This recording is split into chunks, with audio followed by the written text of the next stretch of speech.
أعوذ بالله من الشيطان الرجيم بسم الله الرحمن الرحيم نحمده ونصلي على رسوله الكريم رب اشرح لي صدري ويسر لي أمري واحلل عقدة من لساني يفقهوا قولي رب اشرح لي صدري ويسر لي أمري واحلل عقدة من لساني يفقهوا قولي رب اشرح لي صدري ويسر لي أمري واحلل عقدة من لساني يفقهوا قولي اللهم صل على سيدنا محمد وعلى آله وأصحابه سيدنا محمد معدن الجود والكرم منبع العلم والحلم والحكمة وبارك وسلم عليه وصل على جميع الأنبياء والمرسلين وعلى كل ملائكة المقربين وعلى عبادك الصالحين برحمتك يا أرحم الراحمين.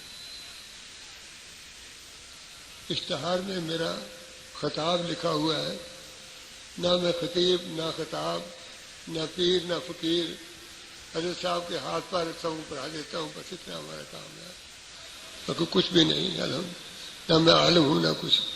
بہرحال کچھ ٹوٹ کے مجھے یاد ہے، وہ بلکہ کئی دفعہ دہرائے گئے ہیں، تو وہی میں آپ کو بیان کروں گا. اللہم صلی علی سیدنا محمد وعلی سیدنا محمد. نبی کریم صلی اللہ علیہ وسلم عرش اعظم پر تشریف لے گئے. معراج شریف میں اللہ تعالیٰ نے امت کے لیے نبی کریم صلی اللہ علیہ وسلم کو 50 نمازیں عطا فرمائی. آپ واپس آئے، حضرت موسیٰ علیہ السلام سے ملاقات ہوئی. آپ نے فرمایا کہ میں ان قوموں سے واقف ہوں، یہ 50 نمازیں نہیں پڑھ سکیں. آپ کے فرمانے پر بار بار نبی کریم صلی اللہ علیہ وسلم تشریف لے گئے. ہو سکتا کہ اللہ کا مدعا یہی ہو کہ حضور بار بار تشریف لائے، میں بار بار آپ کی ملاقات کروں اور استقبال کروں. بہرحال آخر میں 5 نمازیں رہ گئی. حضور نے فرمایا کہ میں اب شرمسار ہوں کہ 5 بھی میری قوم نہیں پڑھ سکے گی، لہذا حضور نے 5 نمازیں قبول فرما لی، وہ ہم پر فرض ہو گئی. اب ان 5 فرض نمازوں میں تخفیف کا، ترمیم کا ہمیں کوئی حق نہیں کہ ہم 4 پڑھیں، 3 پڑھیں یا 2 پڑھیں یا نہ پڑھیں. نبی کے انصاف میں 5 نمازیں قبول فرمائی. 5 نمازیں ہم پر فرض ہیں. اگر ہم 5 نمازیں پڑھیں گے تو ہمیں ان 50 کا ثواب ہوگا. گویا نمازیں 5 پڑھیں گے، ان 50 کا ثواب ہوگا جو اللہ تعالیٰ نے فرض کی ہیں. نمبر 1.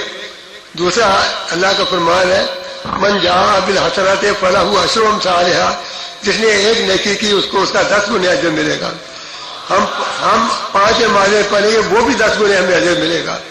وہ ہمیں 50 کی بجائے 100 نمازوں کا ثواب ملے گا.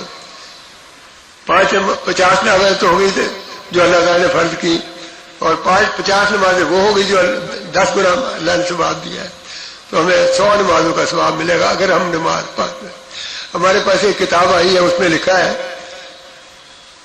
تذکرۃ الواعظین کہ جو شخص 1 نماز چھوڑتا ہے اس کا وقت نکل جاتا ہے، وہ قضا کا ارادہ بھی نہیں کرتا، وہ کافر، مرتد، قابل قتل.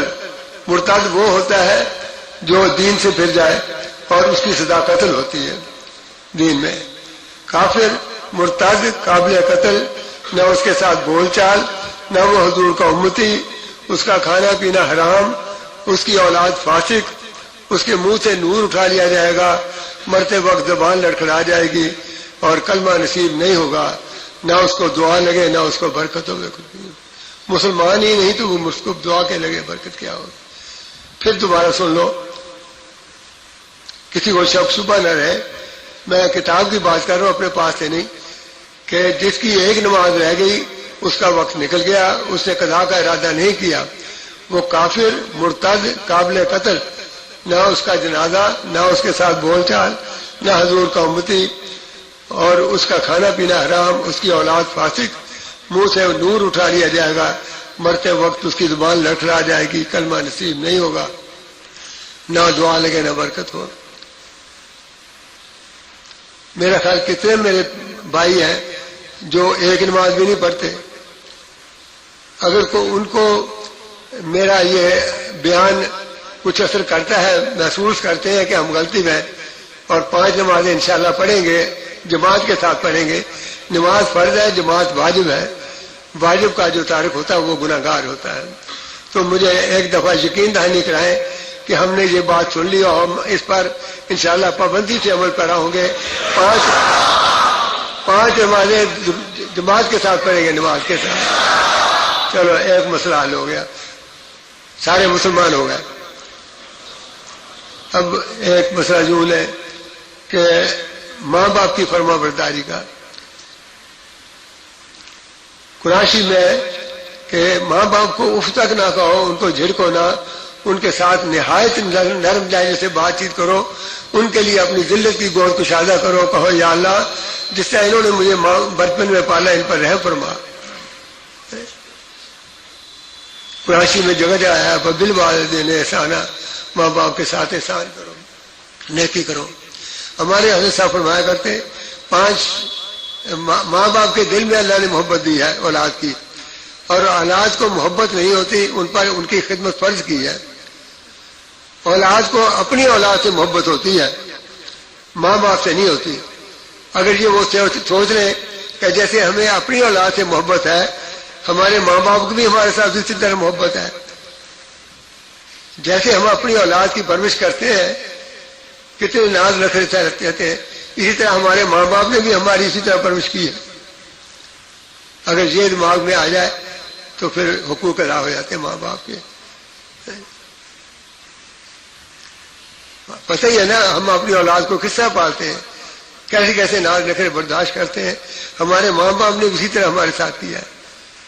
اب وہ ان کا جو بڑھاپا ہے، وہ بڑھاپا بالکل اسی بچپنے کی طرح ہوتا ہے جیسے ہمارے بچے ہیں.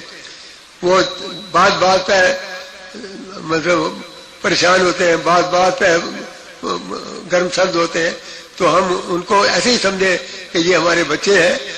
ہم نے ان کی ہر بات جو اس کو برداشت کرنا ہے، ہر بات کی، تو ان کو ماں باپ کو اس طرح پالو جیسے اپنے بچوں کو پالتے ہو. پھر ان کے حق ادا ہو جائیں گے. صبح اٹھو ان کی زیارت کرو، رات کو ان کے پاؤں دباؤ، ان کی تمام ضروریات پوری کرو جو ہم اپنی اولاد کی کرتے ہیں. ان کا کھانے پینے کا خیال رکھیں، ان کے کپڑے ان کا رہنے کا چاہے، اگر وہ تکلیف میں ان کی تکلیف میں ان کے کریں ساتھ. جو ہمارے اولاد کے ہم کرتے ہیں اسی طرح ان کے ساتھ کریں. یہ میرا خیال ہے آپ کے دماغ میں شاید آ گئی ہو.